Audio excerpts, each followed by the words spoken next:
And while we're waiting to get underway, I'm going to talk to you a little bit about the Little Red Dodge truck that's here. Foster and Ellen Courtney, representatives of veterans of foreign wars.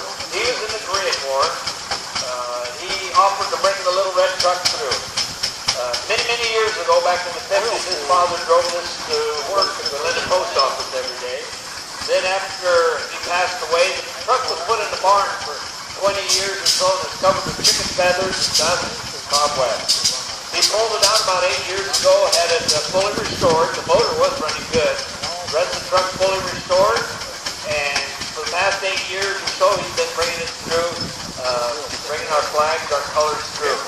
And so, thank you to Foster and Ellen. And what we're going to do is Ken Pavelli, the company chainsaw, carving the birds and the turtles and the artwork over here near the road. He's going to sing both the national anthem for us, and then we'll have Howard welcome everybody here for our Saturday final day and tell us about the case.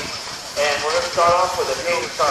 So, Ken Pavelli, you will do the national anthem. So I'm going to take my hat off and stand. And thank you, Ken.